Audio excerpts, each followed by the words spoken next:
Hey guys, it's your boy Outlaw. We'll make a little short video about HOTSHOT. I see a lot of videos about leasing from Enterprise or buying. Everybody's happy as they can be with a lease. 22 cents a mile. They don't have to do any maintenance. Stop.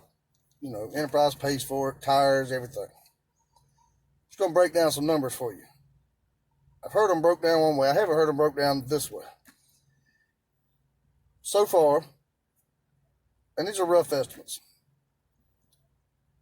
in the 7 months I've been doing this, and granted, when I first started, I wasn't running very hard, but 55,000 miles on my truck. If I was with Enterprise, 55,000 miles would have cost me so far $12,100, plus the initial $4,000 to get started, which is a total of $16,100. That adds up to about $2,300 a month. My payment on my truck, which is a 2019 Duramax, is $803 a month. So, in the same 7 months, my truck has cost me $5,621 plus about $500 for services because I do my own oil changes and fuel filter changes. So, I'm not paying anybody to do that. It's very simple. No sense in paying somebody to do what you can do yourself. But if you can't do it, let them do it, pay them. It don't matter. It's all good. So that's a total of $6,121. That's a difference in 7 months of $9,979. If I were to take 22 cents a mile, put it in the bank, just pretend I'm paying Enterprise, I would have $9,979 saved up right now in just 7 months. It's almost $10,000 you'll pay Enterprise where I have it. All right, now the whole thing about getting a new truck. Okay, I'm at 60,000 now, but like I said, I put 5 on it before I really got started hot-shotting, so we're going with 55,000. It would be time for a new truck. Enterprise would get a new truck. But let's just say we're going to run 180,000 miles, because this is what I've done my numbers on. At 180,000 miles, Enterprise will have cost you, and I know the 4,000 is a one-time thing, so I only added it once. 180,000 Enterprise is going to cost you $43,600. At 180,000 with my figures on what I'm paying, this truck here is going to cost me $19,800. That's a savings of $23,800. So at 180,000, which is roughly going to be a year and a half, 2 years, I will have saved almost $24,000 owning my own truck versus Enterprise. Now, granted, there's going to be some negative equity in the truck because you put so many miles on it in such a short period of time. But I don't know about the dealerships y'all go to. If I show up at a dealership with this truck and $24,000 in my hand, pretty sure I get a good deal on another one. And y'all know, whether it's Ford, Ram, or Chevrolet, 180,000 miles ain't a whole lot for a diesel. Shouldn't have too many issues other than oil changes and fuel filters. I don't think you're going to have any much issues. As far as tires go, I don't know about the Fords and Dodges, what tires they put on there. I know this one's got Michelin's on it from the factory at 60,484 miles. My tires are still in good shape, especially the front ones. Front ones are in great shape. The back ones, I'm probably going to get another 10,000 miles out of them, and I'm going to have to replace them. So what's that? They're $250 a tire, so four tires. It's going to cost me $1,000 for rear tires. Add that $1,000 on there, still going to save money. Still saving $8,900. So I don't know.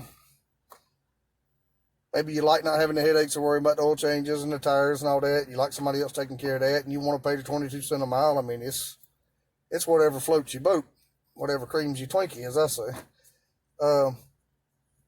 personally, I like this truck being mine.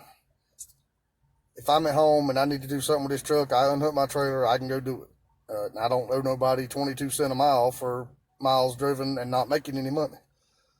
I don't do it very often. This is a work truck. Try to leave it that way. Now, granted, this $72,000 truck, I got it for $61,000. Caught it at the end of the year, got a deal on it. Waited till they put them as low as they were going to put them. Got it for 61. I think it was 58. Then the time you added in all the tax and mess I had to do, it was 61. So I got a good deal on the truck. It's a LTZ. It's not the work truck. I could have got the work truck for probably $15,000 less. Seats wouldn't have been as comfortable. I got leather seats. I got all the options. The only thing I don't have is a sunroof. The only thing I could have stepped up to is a high country, and they were $3,000 more. I chose not to do it. So, I don't know. In my opinion, buying your own truck's the best way to go, but make sure you get one that's going to last. I watch all these videos and I see it. You know, everybody out here is hot-shotting with Rams and Fords. I also see everybody having problems with Rams and Fords. 60,000 miles, this truck has never been to the dealership except one time, well, twice, the first 2 oil changes. I let them do the first one because it was free. I let them do the second one because I had some points. They give you points when you buy a truck, and it was enough to cover most of it, so it really didn't cost me anything. And then I've been changing them ever since. So I'm running Mobil 1, full synthetic diesel oil. It's about $23, $24 a gallon. This thing takes 2.5 gallons, so it's not real cheap, but if you're going to run this business, you're going to be out here on the road, you need the best you can get in there, in my opinion. I'm not going to put no standard oil in there and just hope for the best. And, you know, maybe they got me snowballed. One might not be even better than the other one, but I run full synthetic and everything I own. If I can't run the full synthetic, then I'll just start letting somebody else do it, because I need my vehicles to last as long as possible. I got a 06 Chevrolet at the house, 3/4 ton, with a 6.0 liter gas. 160,000 miles on it. I got it when it had 82,000. I've run full synthetic ever since. Haven't had any problems. Had one oil leak the other day. I had it fixed. The oil pan actually had a crack in it. Not sure how that happened, but it did. Had an oil leak, and it was the oil pan was cracked. So we thought it was the rear main seal. Couldn't find out it was just the oil pan. I don't know. It just seems to me like it's a lot of money wasted with Enterprise. I mean, you're giving them $4,000 right up front. I know you get that back when you decide to cancel the lease. Best I can tell from all the videos and what Toe Piglet and them have talked about is you don't get that back until you're done with them. I mean, it's, you know, 1,000 of it's gone anyway for deductible or whatever for your insurance. And then the other 3,000, I guess you would get back. I don't know. One of y'all knows, leave me a comment, let me know. I'm not sure when you get that money back. I know they say it will come back to you, but I guess it's when you end the lease. If you keep the lease going, I guess they keep the money. I don't know how that works. Either way, like I was saying, guys, I got interrupted by a phone call. Sorry about that. With the mileage I've run, the Enterprise figures would have been about $2,300 a month. With me owning my own truck, it's been about $874. We'll just call it $900 a month. That's $1,400 difference. Granted, I'll probably have to buy at least 2 sets of tires in 180,000 miles. It's $1,400 a month I'm saving. That'll buy a set of tires right there. So every month, you know, buy a set of tires and still be right there with what's cost the Enterprise. So, I don't know, man. I'll find out more as more miles go on, and when it comes time to trade, I guess I'll really know the answer to all these questions. But the way the math adds up right now, it's ridiculous. I mean, it's, you know, in 180,000 miles, you're looking at 43,600 with Enterprise. You're looking at about 20,000 owning your own truck. That's double. That's 11 cents a mile it's costing me to have my own truck. 22 cents a mile it costs me to go with them. So, like I said, everybody makes their own decisions. If you don't want to deal with the maintenance, you don't want to deal with the tires, you want somebody else to worry about all that, hey, it's out there. Go to Enterprise, get on the waiting list, get you a truck. But But like I said, I could have got when I bought this one, there was a work truck version, this same truck, but just a work truck, plain seats. And this is what you'll get with Enterprise, is a work truck. I could have got it for, I think, 46, it's either 46 or 47,000, which would have been $14,000 cheaper than this one. So these numbers could be a lot less if you're okay with a work truck. And I might one day get a work truck. Might be the next one I get might be a work truck. But I'll have to test drive it, see how I like it, because I kind of got used to these leather seats. I like them. It's comfortable. I like all the options in this truck. So we'll find out when the time comes.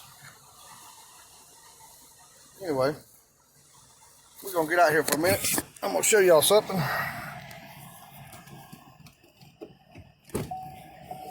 See if I can change this.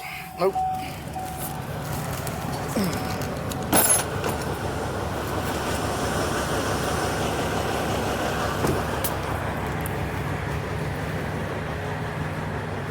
Show y'all what I'm hauling. Probably not gonna believe me, but I'm gonna show you anyway. This is it. This is it. This big long 40-foot trailer. This is what I got on. And this is with Landstar. Now, everybody wants to fuss about Landstar taking their 30%. These boys trying to make $1.50, $2 a mile. This load paying a little over $3.50 a mile. So they get their 30%. I'm still making over $2 a mile, well over $2 a mile. So I'm not having to look at partials. You can, not a problem. If you can find something going the same way you're going, hey, more power to you. Have at it. If I can get $3.50 a mile for something that small, get 12 and a half to 14 miles to the gallon pulling it because it's like being empty, I'll take that all day long. Now, if I could have found a partial, I'd have put it on here because that's just extra money. That's gravy. But I didn't. So, like I said, you can do it on your own. You can pay for your load boards. Ever how you want to do that. But I'll let Landstar handle all that. So far, it's working out pretty good. I like it.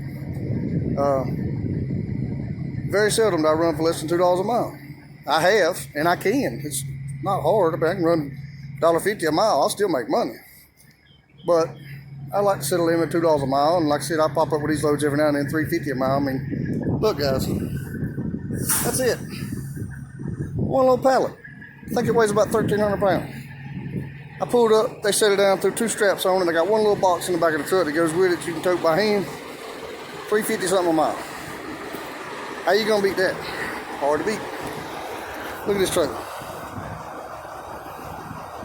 It's like riding around empty. Can't beat it. But make your own decisions. I made mine. We're gonna see how it works. I'll let y'all know as we go. If I have any problems with this truck, I'm gonna do a video about it. Anybody knows me knows I am a die-hard Chevrolet person. Always have been. I got friends that are Ford people. I got friends that are Dodge, Ram, whatever they are now. Fiat, whoever owns them now. I know people think Cummins is the best thing in the world. When I drove big trucks, the trucks we had the most problems with were the ones with the Cummins in them. So I'm not a big fan of Cummins. If they can't do it good job with the big trucks, I don't see them doing a real good job with the small trucks. And any company that will detune the motor just because their transmission can't handle the power, I don't want to buy none of this stuff. I really don't. Why would you not just build a better transmission? I know they got that ISIS transmission, and of course they called it that so they can say it real fast and make you think they're saying Allison, but they're not. But if you don't get the ISIS transmission, from what I've been told, they derate that Cummins. You're not getting the full power out of that Cummins. So rather than fix the whole transmission issue that Dodge has always had, their idea is just to derate the motor. Sounds kind of cheesy to me, guys. Y'all do what you want, though. You might get a Dodge work truck a little bit cheaper, but like I said, I could have got this same exact truck in a work truck version for $47,000. I don't see you getting a Ram much cheaper than that. So, now the 2020 models are priced up there with the Fords now. They've jumped from 71,000 to freaking 82, 83,000. So don't know if I'll be getting a 2020 anytime soon. We might be waiting for 2021, the end of next year. Lord, behold, this truck holds out that long. I'm praying it will. And that's a big jump in price. They beefed them up a lot for 2020. I understand that, but they still, it's a brand new whole deal. The whole truck's kind of new except for the engine. And I'm going to let them work the bugs out before I go trying one. And I ain't above getting a Ford. I would get one. If it comes down to where this one gives me trouble and I don't think it's worthy of buying another one, I'll give Ford a try. Their new, that new 6.7 seems to be a good motor. Seems to be doing real good for the guys that's got them. They really talk highly of that motor. So we'll see how it goes. I'll keep you updated anyway. If y'all got any comments about this Enterprise lease thing, or if I'm wrong about something, let me know in the comments, because like all I know is what I've heard on videos. I've never talked to Enterprise, never even tried to do the Enterprise, so I don't know everything. I just know what I've heard on videos, and I might have misunderstood something they said. So if I'm wrong, let me know. Leave me a comment. If you want to, like and subscribe to this video, subscribe to this channel. I'm gonna try to do some more videos. I'm gonna try to start getting some videos of loading and unloading, but I got to get a camera first. I'm not going to use this phone. I want to get me a GoPro or something, and that's another thing. If y'all got a comment on which one's the best, GoPro, or if there's another brand out there that's better or cheaper or works just as good, let me know. Leave me a comment. Let me know, and we'll catch y'all on the next trip. It's Outlaw. See y'all later. Bye-bye.